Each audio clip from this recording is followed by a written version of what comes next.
A impressora, meu amigo, não tem previsão para ser desligada. Este é o Visão Libertária, sua fonte de informações descentralizadas e distribuídas. Na escola, aprendemos que a inflação é o aumento de preços específicos, mas isso se trata de uma afirmação simplista e equivocada, que na maioria das vezes nos leva a colocar a culpa na suposta ganância dos comerciantes. Essa definição falaciosa não faz o menor sentido. Se um agricultor perde sua plantação de cana por causa de uma seca, o preço do açúcar de sua região pode subir, mas será apenas uma consequência temporária e local. Como apontaram os economistas austríacos, a verdadeira inflação é a expansão da base monetária, que promove o aumento geral dos preços, já que ao injetar dinheiro em uma economia sem uma maior produção de bens e serviços, ocorre uma diminuição do valor da moeda relativo à quantidade de produtos que podem ser comprados. Isso já foi explicado diversas vezes neste canal, mas se você busca mais informações, assista ao vídeo Por que é importante saber o que é inflação, no canal Ancapsul Classic. Basicamente, o Estado arrecada dinheiro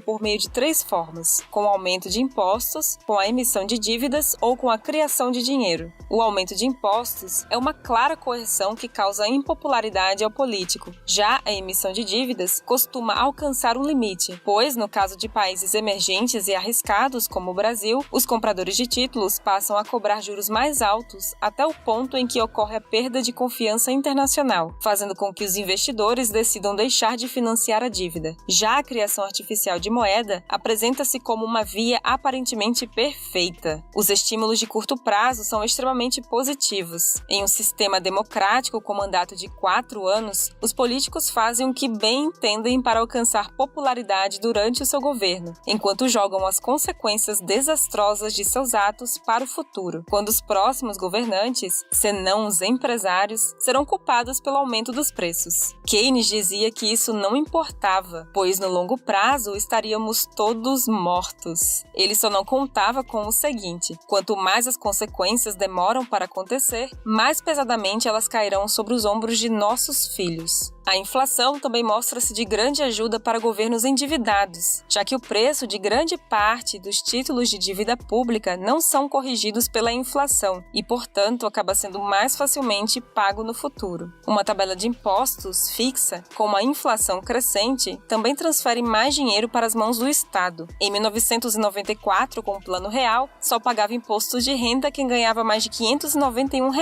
sendo que o salário mínimo correspondia a R$ 64.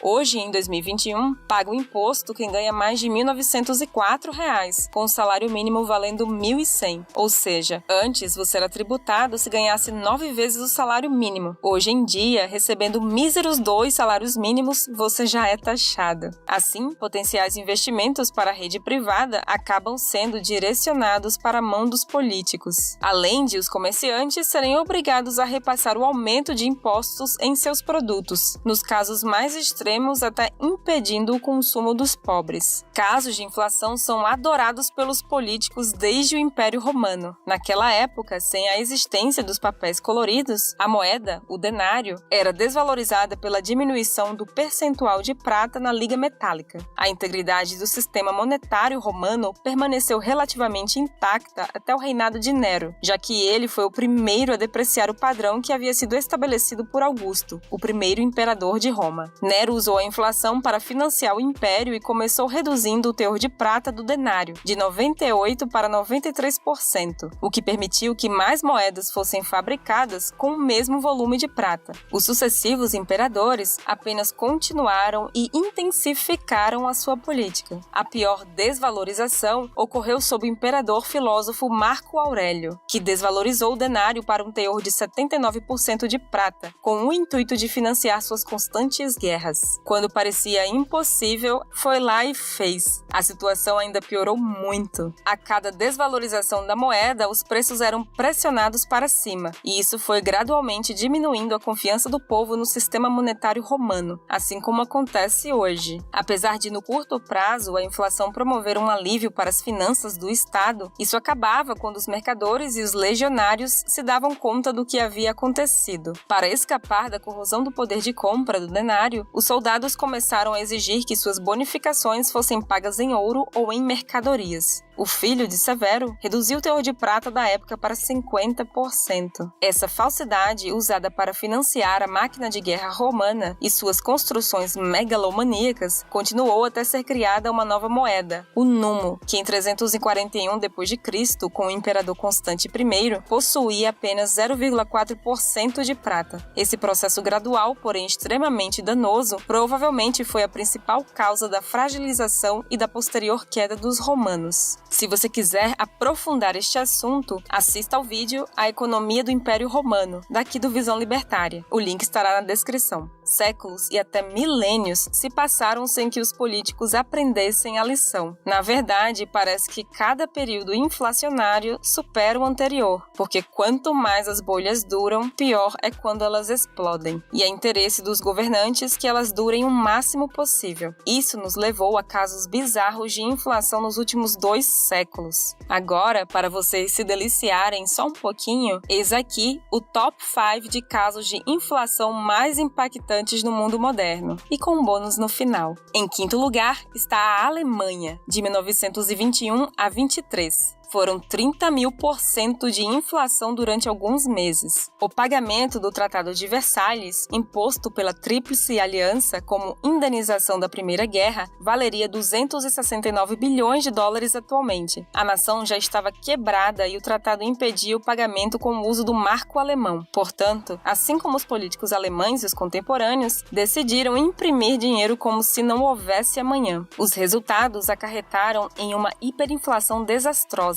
Em 1922, você compraria um pão por 160 marcos, enquanto em menos de um ano, seu delicioso carboidrato custaria 200 bilhões de marcos. Eles se endividaram e gastaram seus fundos na esperança de vencer a Primeira Guerra, o que, como sabemos hoje, foi um esforço inútil. Em quarto lugar, Venezuela, de 1913 até hoje. Foi uma porcentagem de 60 milhões. Quedas de energia, faltas de insumo e carências nos setores de bens de consumo são ocorrências comuns no cotidiano de um venezuelano. Na escola, aprendemos que toda a crise venezuelana se deu pela queda do preço do barril de petróleo, visto que, apesar de extremamente rica, essa nação latina era dependente do óleo. Esse argumento, sustentado por professores de humanas, cai por terra depois de uma pequena conversa com qualquer refugiado venezuelano. Tem até uma conversa muito interessante entre um venezuelano e uma vereadora de um partido socialista em outro canal aqui no YouTube. Além da fome e da falta de saneamento básico, opositores políticos da ditadura de Maduro são constantemente perseguidos e mortos diariamente, enquanto os políticos jantam tranquilamente em restaurantes gourmet.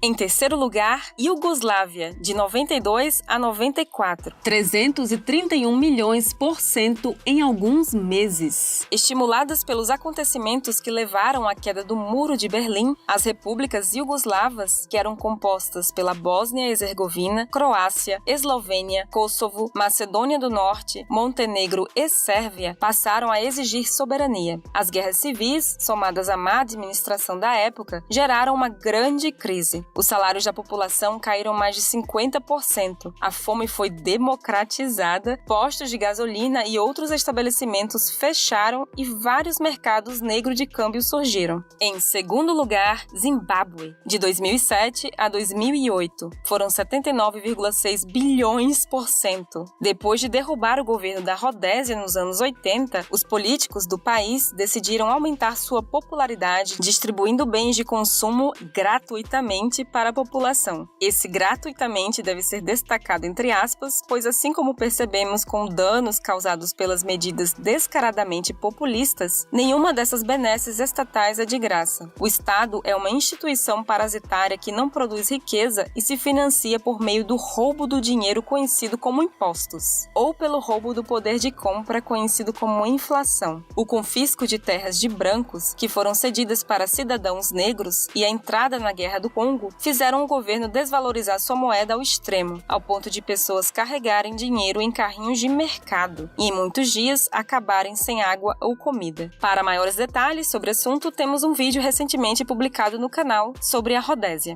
Agora, em primeiríssimo lugar, a Hungria, de 1945 a 46. Foram quase 42 quatrilhões%. Oi? Sim, os valores estão corretos. Em 15 horas, todos os preços dobraram. giravam. Não é à toa que, em valores percentuais, esta é considerada a pior hiperinflação da história. De 25 bilhões de unidades de moeda, em um ano a base monetária passou a ser representada por 47, pasmem, septilhões.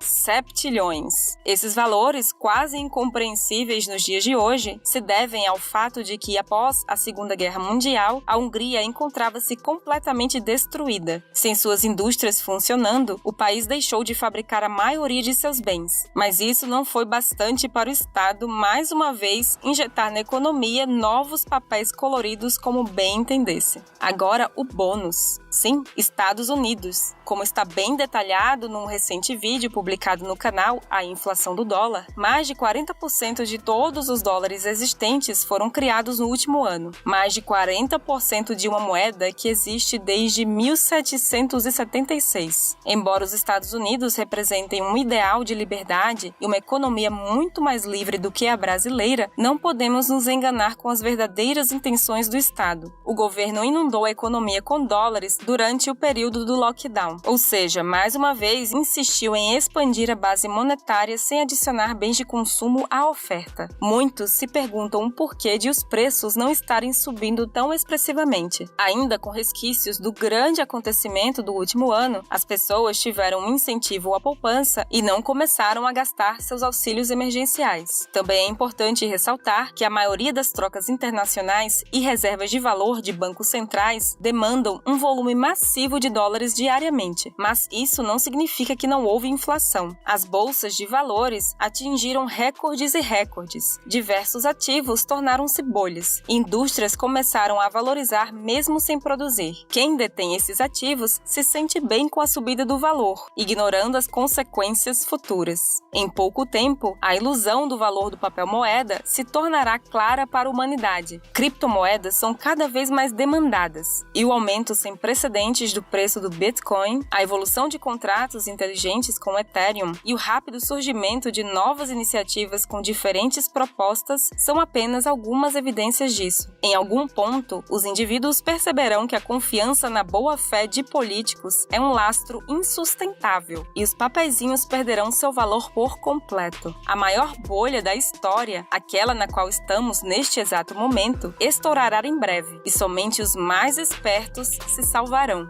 Obrigada por sua audiência. Este artigo foi sugerido e escrito por McFly Libertário, revisado por Paulo Almeida e narrado por Baby Yoda. Se você gosta do nosso conteúdo, inscreva-se no canal e clique no ícone de campainha para não perder os próximos vídeos. Se você quiser contribuir com o canal e sugerir uma pauta, vá ao nosso site visãolibertaria.com. Até a próxima!